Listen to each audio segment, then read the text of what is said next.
एक लड़का हिम्मत हार गया था और अपने जीवन से ही निराश हो गया था। वह आत्महत्या करना चाहता था, लेकिन तभी उसे एक संत मिले और संत ने उसे लड़के की सोच बदल दी। जानिए एक कहानी। एक लड़का घर परिवार और धन संबंधित समस्याओं से लड़ते लड़ते थक गया था। उसकी उम्र ज्यादा नहीं थी, लेकिन वह रोज रोज के विरोधों से तंग हो गया था। एक दिन हिम्मत हार कर वह आत्महत्या करने के लिए निकल पड़ा। चलते चलते एक जंगल में पहुंच गया। जंगल में काफी दूर चलने के बाद भी उसका मन शांत नहीं हुआ।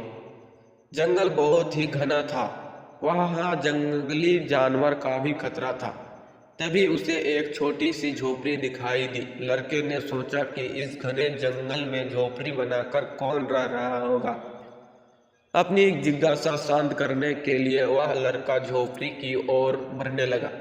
झोपड़ी के पास पहुंचा तो उसे एक संत दिखाई दिए। संत ध्यान की मुद्राओं में बैठे थे और उनके चेहरे पर शांति और प्रसन्नता दिखाई दे रही थी। लड़का शांत के पास ही बैठ गया। संत ने लड़के को देखा तो उसका परिचय पूछा। लड़के ने कहा कि वह भी अपने जीवन में परेशान हो गया है और मरना चाहता है, इसलिए इस जंगल में आया हूँ ताकि किसी तरह से मैं अपना जीवन खत्म कर सकूं। संत ने लड़के की बातें सुनी और समझ गए कि कम उम्र में मिले तनाव के कारण ये बहुत ज्यादा निराश हो गया है। उन्होंने लड़के से कहा कि तुम्हें निराश से बचना चाहिए। समस्याएं तो आती जाती रहेगी, समय एक सा नहीं रहता है। संत ने लड़के को समझाने के लिए एक कथा सुनानी शुरू की। संत बोले, एक छोटे बच्चे ने एक दिन अपने घर में बांस का और एक कैक्टस का पौधा अपने घर के आंगन में लगाया। उसका बागवानी का नया नया शौक था।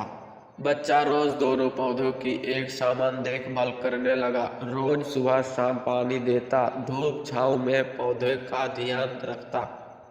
काफी समय बीतने के बाद कैक्टस का पौधा तो पनप गया, लेकिन बांस का पौधा में कोई बदलाव नहीं दिख रहा था। बच्चा सोचता था कि कैक्टस को पनप रहा है, लेकिन ये बांस के पौधे को क्या हो गया है। बच्चा रोज ये बात सोचता, लेकिन वह निराश नहीं हुआ और रोज दोनों पौधे के देखभाल करता रहा। थोड़ा और समय निकल गया, लेकिन कैक्टस की तुलना में बांस का पौधे में संतोष नहीं दिख रही थी। बच्चा अपने मेहनत में लगा रहा। कुछ समय के बाद एक दिन बांस का पौधा पनप गया और कुछ ही दिनों में बांस का पौधा कैक्टस से भी बड़ा हो गया।